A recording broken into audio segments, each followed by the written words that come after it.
하나님 나라의 챔피언이라는 제목으로 함께 은혜를 나누겠습니다. 스포츠를 가리켜서 뭐라고 말합니까? 각본 없는 드라마라 그러죠.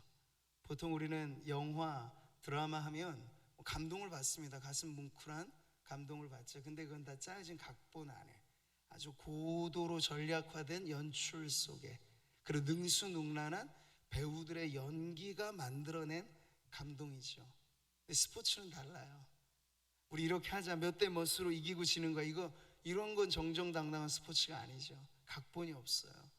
근데 열심히 뛰는 선수들의 그 열정과 땀으로써 영화 그 이상의 감동을 선사하는 게 또 스포츠가 아닌가 싶습니다. 올림픽 역사상 최초로 무관중 경기로 진행되는 이 도쿄올림픽이 이제 폐막을 이틀 앞두고 있습니다. 보면서 이 코로나 시기이기도 하고 아무래도 몸이 멀어지면 사실 마음도 멀어지게 되어 있어서 이 무관중 경기라고 하는 것이 전 세계인의 관심을 크게 불러일으키지는 못하는 가운데 있지만, 이 태극전사로 우리나라 국기를 선양하기 위해서 열심히 뛰는 선수들에게는 사실 더 뜨거운 응원의 박수가 필요한 때라고 생각을 합니다.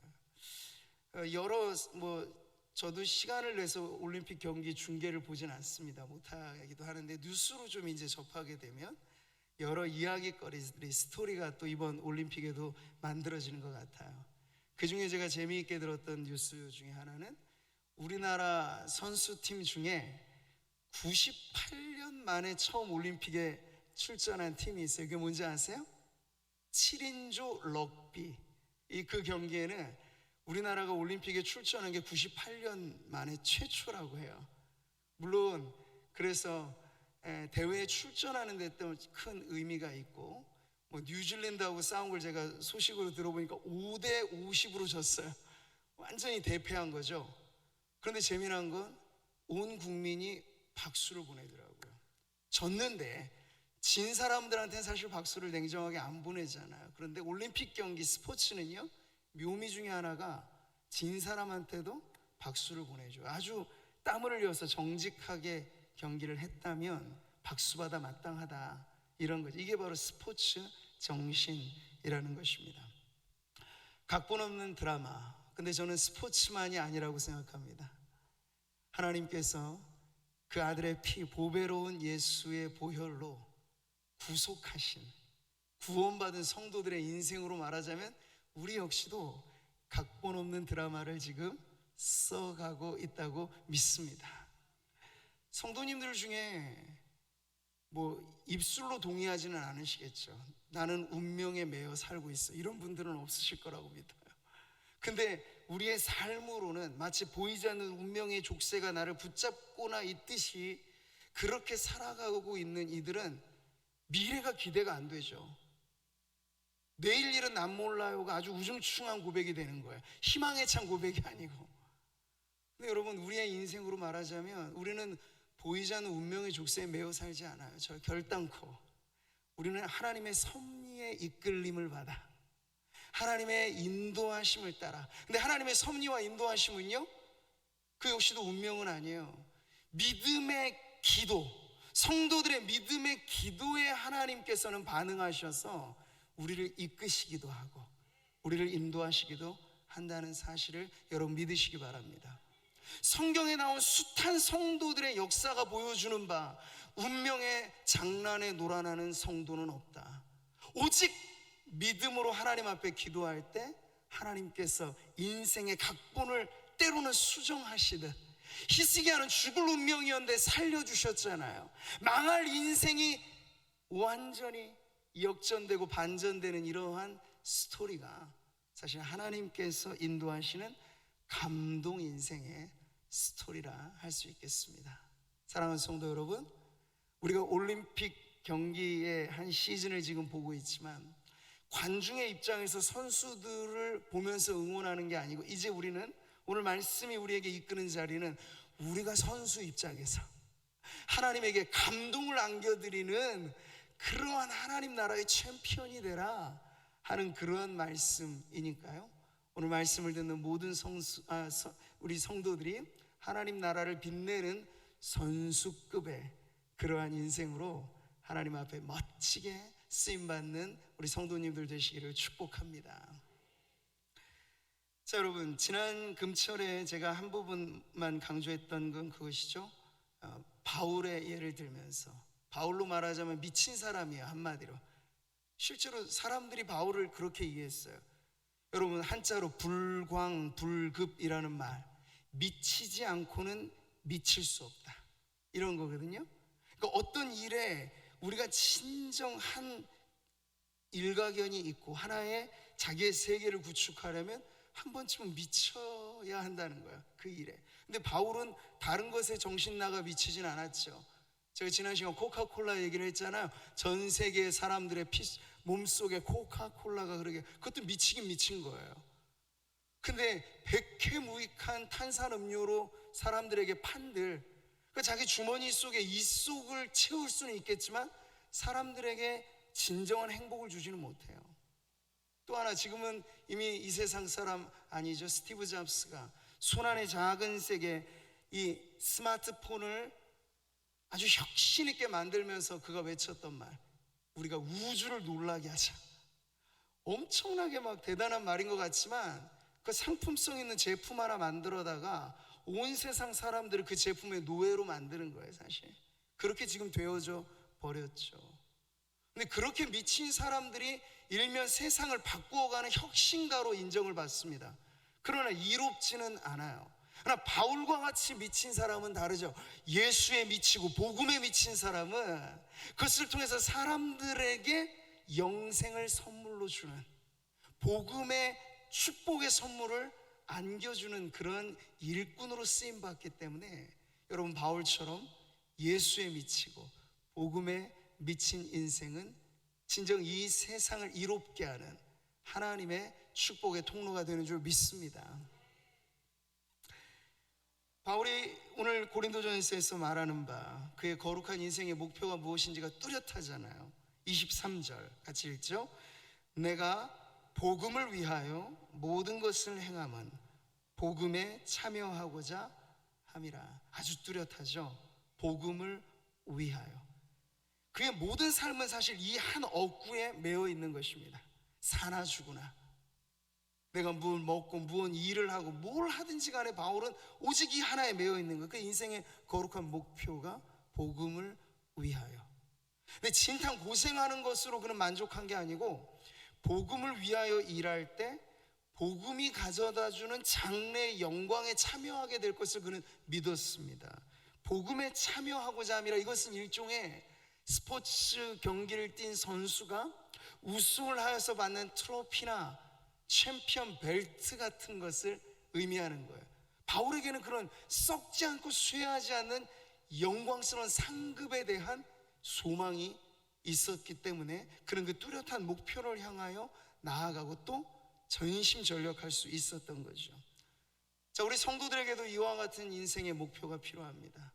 단계마다, 제가 지난주에는 우리 고등부 수련회 겸해서 하였기 때문에 학교의 예를 들기는 하였습니다만, 우리 작년 성도들로 말하자면 그 과정은 다 지나쳐 오신 분들이잖아요. 직장을 얻으셨고, 결혼하여 가정을 이루셨고, 또 자녀를 놓으셨고, 이제 그 자녀들을 통해서 만족할 즈음의 어떤 연배, 인생의 시기를 살아가는 성도들이 많으십니다. 근데 여러분, 그것이 우리의 인생의 유일한 목적이 된다면 예수님의 피값 주고 구원받은 우리의 성도로서의 인생이 이 땅 가운데 살아가야 할 목적과 이유로 치기에는 그건 너무나 사실 평범한 것이고, 이 세상 사람들도 공유할 만한 그런 목표 이상의 것은 아니겠죠. 자, 그래서 바울만의 목표일까를 여러분 물어보시면 성경은 아니라고 답해 줍니다. 복음에 참여하고 복음으로 누리게 될 영광스러운 상급이라고 하는 것은 성도라면 누구나 하나님께서 기대하시는 바, 바로 하나님 나라를 빛내는 하나님 나라의 선수들로 모든 성도들이 살아가라. 이게 하나님의 뜻인 줄 여러분 믿으시기 바랍니다. 직분에는 차이가 있지만 모든 직분은 다 몸된 교회를 섬기라고 주신 거예요. 교회를 섬기라 하셨을 때는 바로 하나님 나라의 백성인 교회를 통해서 하나님 나라를 완성하시는 하나님의 계획이 바로 거기에 담겨져 있는 거죠. 그러니까 우리로 말하자면 하나님 나라를 빛내는 하나님 나라의 선수들로 지금 각자의 삶의 자리가 마치 선수들이 뜨는 그라운드, 필드, 그런 경기장과 같다고 할 수 있는 것이죠. 근데 여기서 우리 안에 그 뚜렷한 목표가 언제나 우리에게 마치 북극성처럼, 아무리 이 주변 지형이 바뀌고 사막에 모래폭풍이 한번 불면 있던 삶도 없어지고 없던 것도 생기고 그러잖아요. 근데 우리의 인생을 거기에 초점 맞추면 방황하는 겁니다. 그런데 밤하늘에 떠있는 저 북극성은 언제나 그 자리에 있는 거예요. 마찬가지로 하나님이 나를 부르신 목적, 그리고 내가 주부로 살든 직업을 가진 어떠한 직업 크리스찬으로 살든 아니면 교역자로 살든 어떠한 일로 살든지 간에 부르심의 소망을 따라 내가 그 목표를 향하여 살아간다 라고 하는 점에 있어서는 한시도 우리가 틀림없이 그 목표 의식을 갖고 살아가야 여러분 환경의 여러 많은 변화에 수그러들거나 흔들리거나 할 것 없이 계속해서 전진 앞으로 인생이 이어지게 될 줄 믿습니다. 자, 오늘 이어지는 말씀은요, 바로 그러한 거룩한 목표의식을 갖고 살아갈 때 역시 바울은 지금 고대 올림픽 경기 혹은 스포츠 경기의 비유를 통해서 그렇게 살고자 하는 성도들에게 있어야 할 어떤 열정에 대해서 가르치고 있습니다. 24절 우리 한 목소리로 읽습니다. 시작.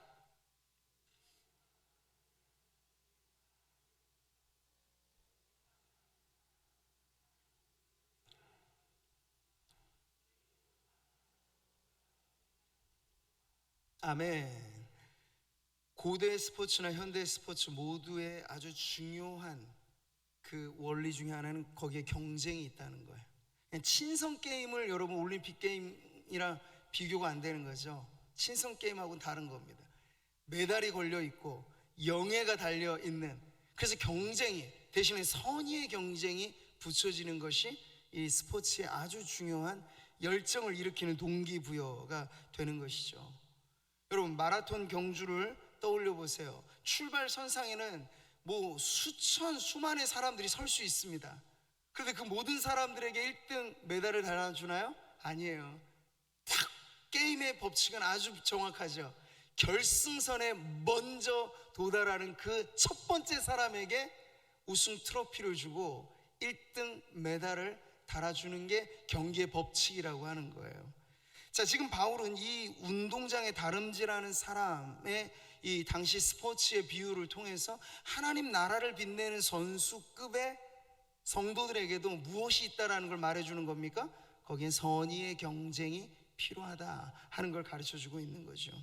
물론 이것은 세상적인 경쟁과는 다른 것입니다. 약육강식, 승자 독식, 적자 생존, 이 모든 걸 다 과열 경쟁이죠. 누구를 짓밟고 올라가야만 내가 설 수 있는 그런 경쟁이죠. 그러나 여러분 스포츠라고 하는 건 그런 것과는 좀 다르잖아요.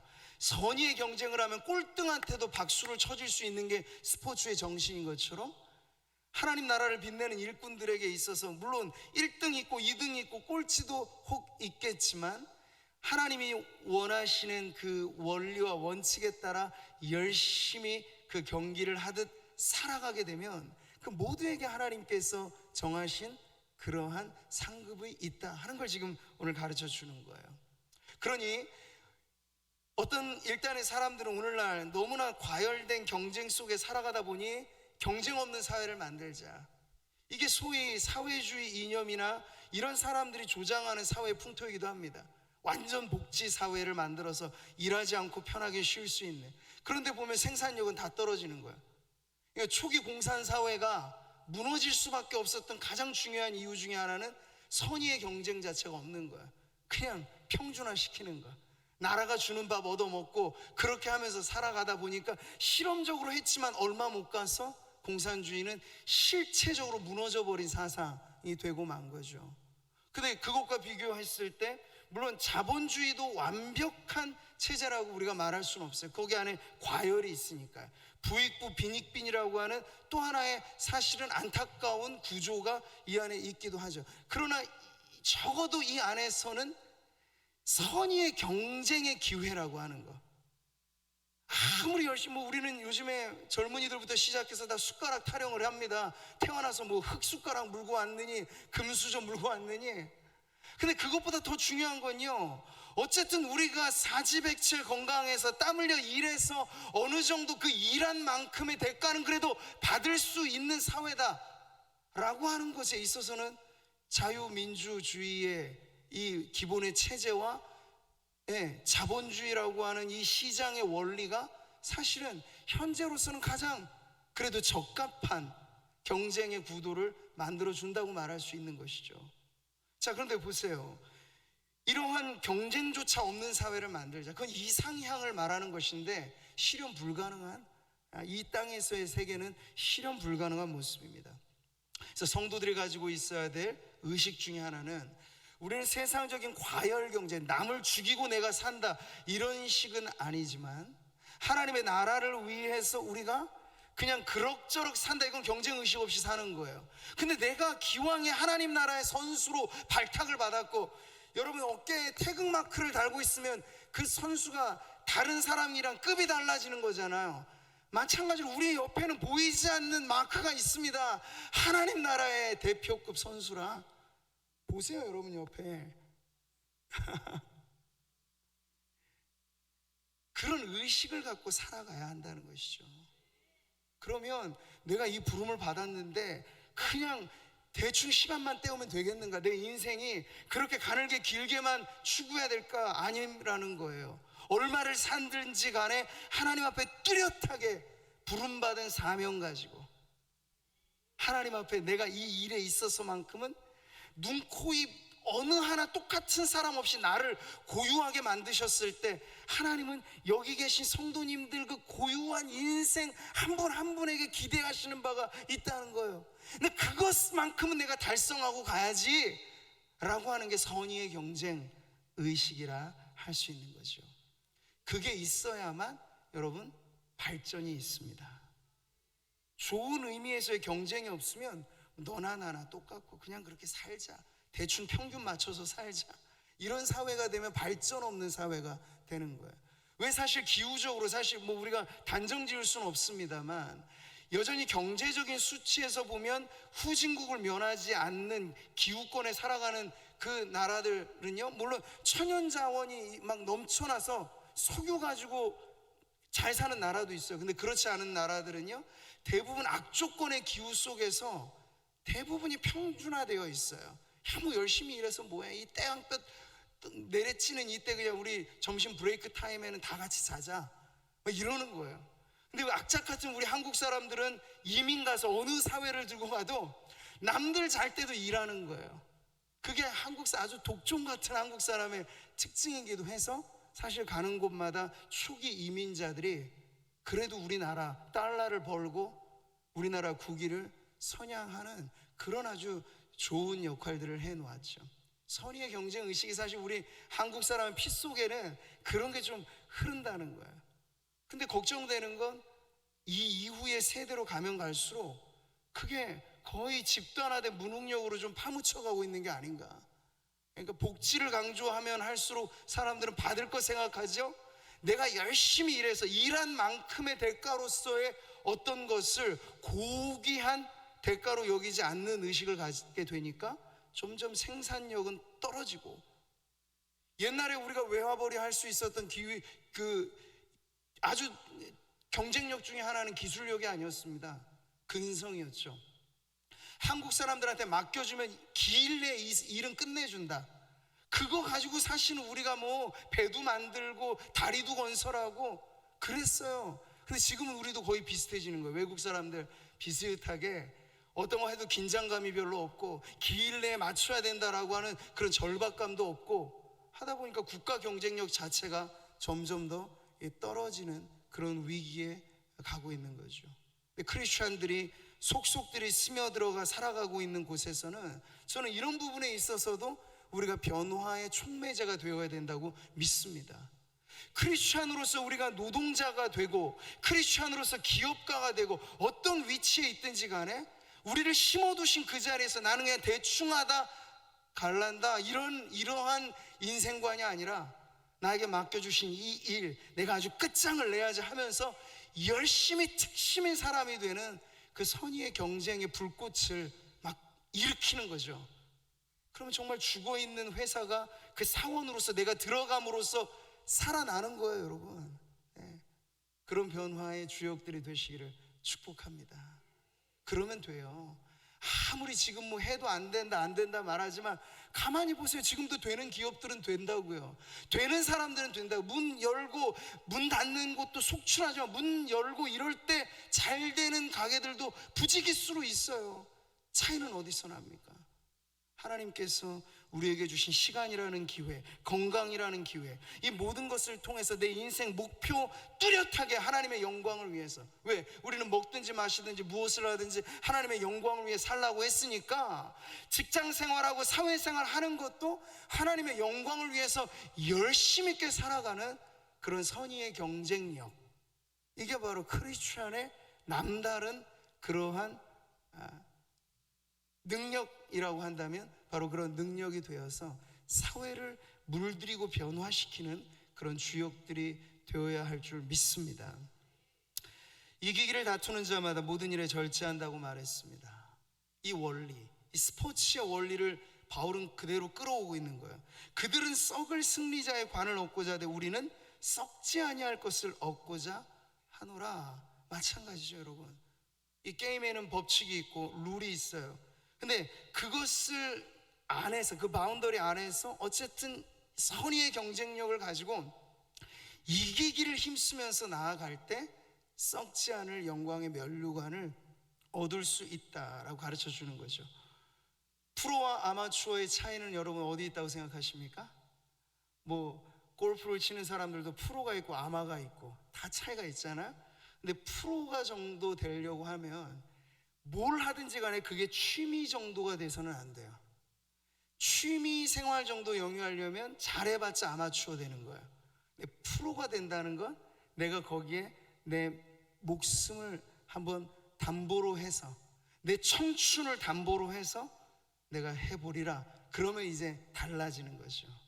그러니까 프로 의식이라고 하는 데서는 반드시 이런 뚜렷한 이기기를 다투는 자마다 라고 했을 때 나오는 이런 선의의 경쟁 의식이 바로 프로를 만들어주는 아주 중요한 자원이라고 할 수 있는 것이죠.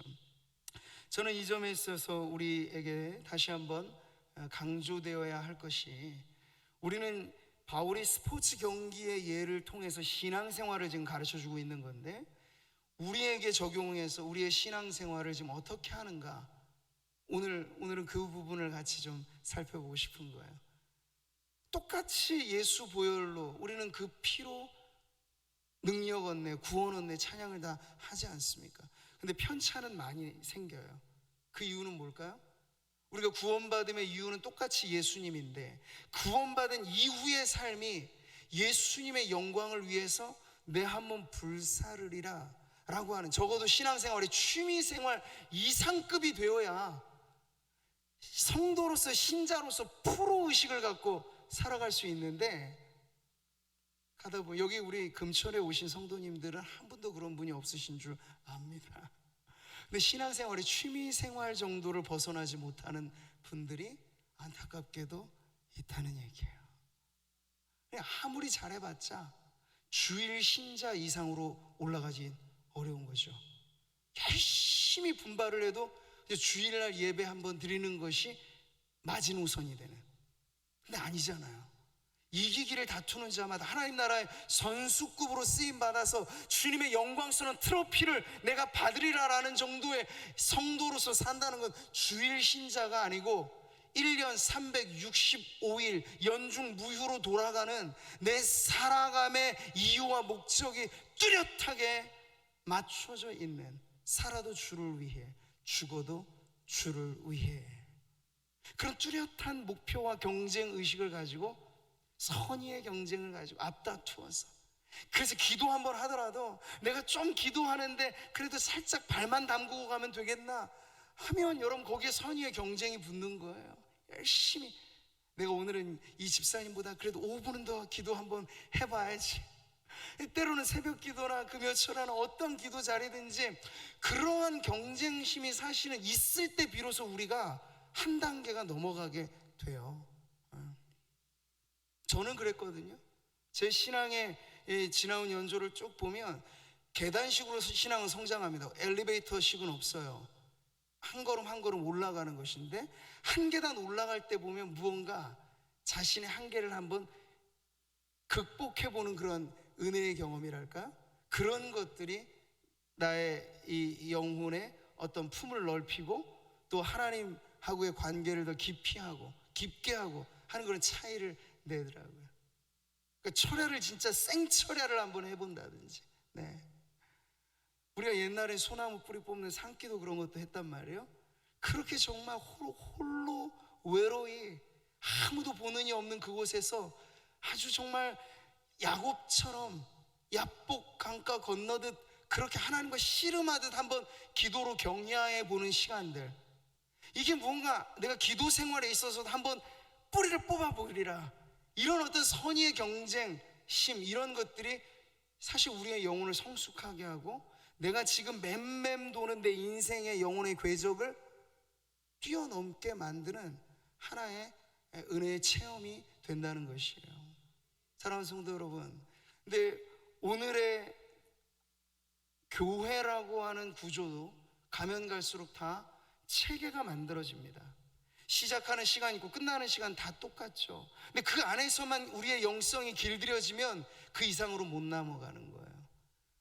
제가 언젠가 하면 벼룩의 높이뛰기 이야기를 들려드린 것 같은데, 벼룩은 엄청난 점프력이 있는 이 피조물인데, 얘를 말이죠, 작은 비커 안에 담아두고 유리, 보이지 않는 유리 막으로 싹 막아놓죠.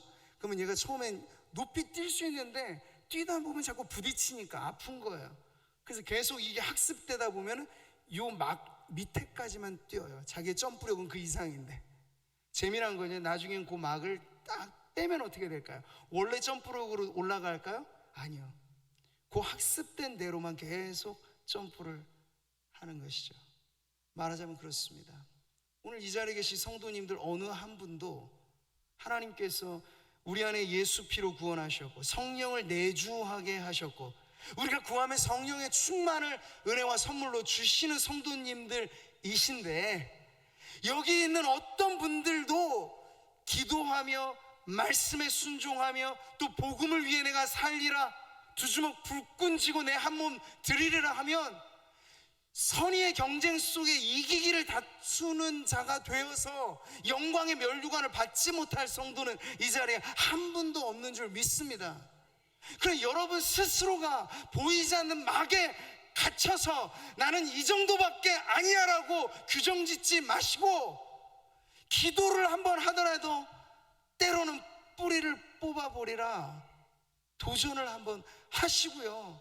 이 무더운 날씨에 전도하기 어렵고 이 무더운 날씨에 예배조차도 힘들지만 내가 진정 하나님 앞에 흠뻑 젖어들더라도 내가 전심으로 기도하고 예배하리라.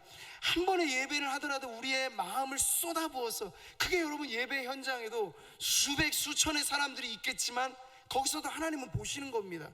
누가 다윗처럼 정말 기뻐 춤을 추듯 그 마음에 주체할 수 없는 열정을 가지고 하나님을 예배하는가, 하나님은 보신다고요. 하나님 나라의 세계도 평준화는 없습니다. 하나님 우리에게 모든 자원을 이미 주셨고 요 이 땅 출발선상에 우리를 다 세워주셨어요. 그 다음의 몫은 우리의 믿음이, 우리의 간구가, 우리의 소망이, 주를 향한 우리의 열정이 어떠하느냐에 따라서 차이를 낼 것입니다. 그러니 그 차이 나는 인생에 저는 오늘도 기도하는 성도님들이 하나님 나라의 앞자리에 서게 되는 그런 하나님 나라를 빛내는 선수들이 되시기를 축복합니다. 오늘도 우리가 기도해야 할 이유는 바로 거기에 있습니다. 우리의 만족선 그것만이 아니라 하나님이 만족하시도록 우리의 열정의 불을 다시 한번 타오르게 하고, 우리가 아까 불렀던 새로운 찬양입니다만 정말 하나님이 원하시는 건 성도 한 분 한 분을 정금같이 만들기를 원하실 텐데, 하나님, 그 자리에 있어서는 제가 앞장서고 싶습니다. 고난을 통해 정금같이 연단된 성도를 주님이 찾으신다면 주님, 제가 주님 앞에 서고 싶습니다 하는 그런 열정의 불을 가지고 하나님 나라를 빛내는 그러한 성도님들 되시기를 주님의 이름으로 축복합니다. 할렐루야. 우리 같이 한번 고백해 볼까요? 나는 하나님의 나라를 빛내는, 따라해 보시죠. 나는 하나님의 나라를 빛내는 챔피언이 되겠습니다. 영광의 상급을 받기를 원합니다. 아멘. 우리 모두에게 하나님께서 허락하신 그 영광스러운 면류관, 그 영광의 트로피, 그것을 얻도록 여러분, 오늘도 우리가 기도의 자리에서 더 깊게 우리의 믿음의 줄을 내리고 우리를 향하여 손짓하여 부르시는 주님 앞에 평준화된 이 세대의 기준에 맞추지 마시고, 비교하자면 우리는 좀 바울이랑 비교를 하면 어떨까요? 복음에 미친 사람, 예수에 미친 사람, 왜 나라고 미치지 말아야 될까? 저는 저대로 그런 도전을 받습니다. 근데 성도님들도 마찬가지의 자리에서, 나도 이래봬도 대표급 선수로 부름을 받았는데 나도 바울처럼 정말 예수에 미치고 복음에 미쳐서 내 한 몸, 내 한 평생 주님을 위하여 드려야 하지 않겠나 하는 그 마음의 소원함이 오늘 우리 성도님들 불일 듯 일어나는 이 밤 되기를 축복합니다.